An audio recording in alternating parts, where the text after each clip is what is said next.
Hello students, I'm Selma Kjordvik, a third year English student in the University of UKD.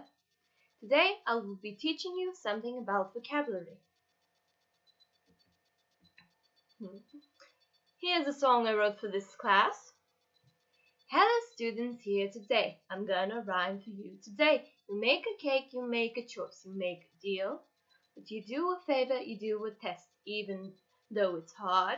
You do an assignment, you do a project, you do a good job. But you make a banner, you make a call all your merry day.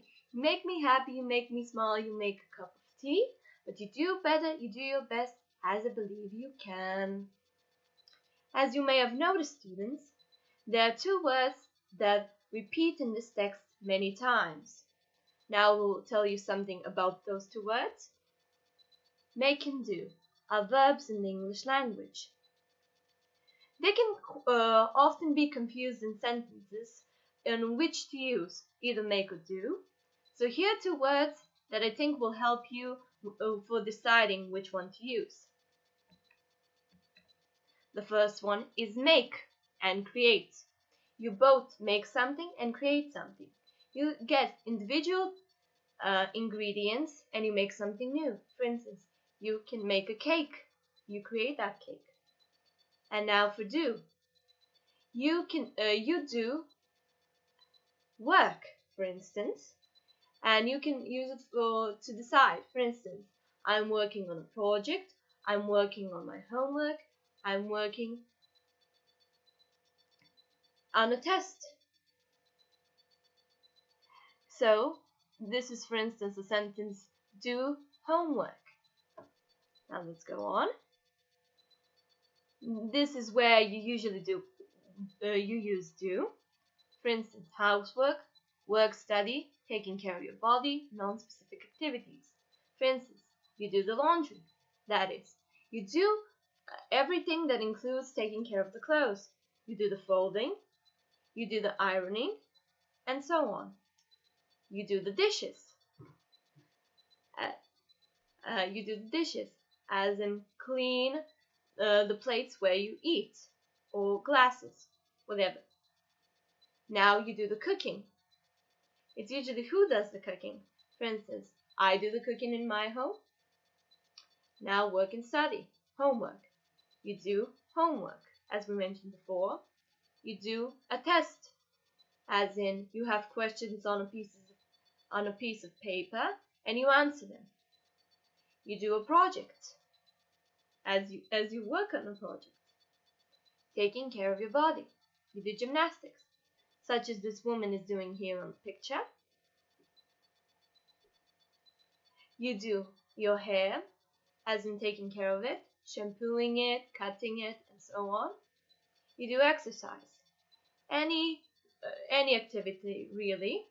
You can run, you can stretch, anything that has physical activity. Non-specific activities. You can do a favor. For instance, I can do a favor for a friend and make a cake for her. You can do well. You can do well on a test. You can do well at school. And do something. For instance, you can use this question. Are we gonna do something today? Now for make. You use it for communications, food, drink, and meals, relationships, and plan and decision. You can make a joke. Anne made a very funny joke yesterday. You make a call, as in you phone your friend. You make a prediction. Fortune tellers usually make predictions about the future. Food, drink, and meals. You can make a cake, you can make a cup of tea, and you can make a snack. A snack can be anything from slices of cucumber to a peanut butter and jelly sandwich. Relationships. For instance, I can make my friend Anne happy. You can make friends. You can make your friends happy.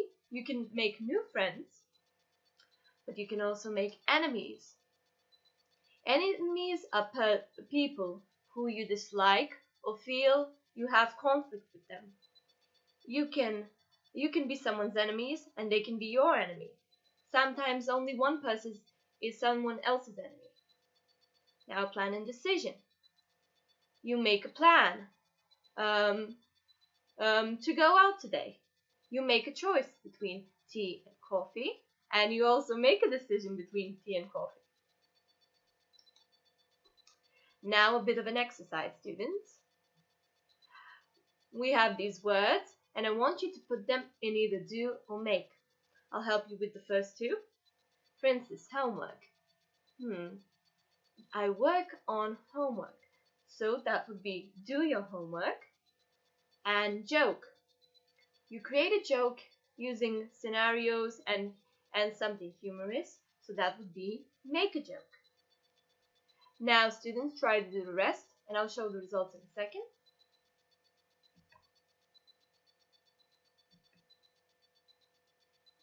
Ooh, how well did you do, students?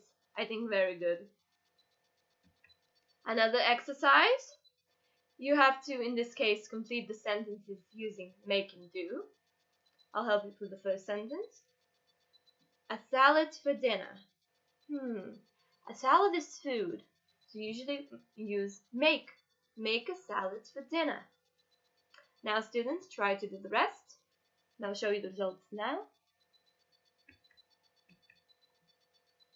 Ooh, I think you did very well. Let's go on. Now I will explain to you a few forms that you might find these verbs in, so you won't get confused. For instance, for make, you have made and made. Those are both past forms. So use them in things you've already finished. For instance, I made a cake. I have made a cake today. And for making is for activities you're doing at the moment. I'm making a snack. Now for do, you have did and done. For instance, I did my homework and I have done my homework. Doing the same as in making, you're doing something at the moment. So for instance, I'm doing, what am I doing? I'm doing a test. Now let's continue. Now for a few tricky situations that you might find in the new forms. For instance, doing the cooking versus making a meal. For doing the cooking, it's usually who does the cooking. For instance, your mother's doing the cooking. Your father's doing the cooking. In my house, I'm doing the cooking. Who does the cooking in your house, students? Now, making a meal. You make a meal as you make an individual dish. For instance, I can make a cake, I can make a snack, I can make a cup of tea. Now let's go on. Making a bed versus making the bed. For making a bed, you do individual things to make the bed. For instance, you get nails, you get wood, and you make the structure on which you lay. As for making the bed, you actually do things to tidy up the bed. For instance, you can fluff a pillow, you can lay down the sheets, and so on. And now, I'm sorry for a bit of homework now. For your homework, I want you to write your own sentences using make and do. You can use the picture to think of ideas or think of something yourself. This can be your inspiration, or you can find something new. You shouldn't be limited just to this picture. I'll make 2 sentences to help you out. For instance, Sabra is making a peanut butter sandwich. And Anne is doing the ironing. I hope you do your homework. And just know this, students, that make and do are quite easy after you practice them for a while. So the more you actually see the situations where you can use it, the more you can think of them right away without having to do much work. So I hope you had a good class today, students. Goodbye.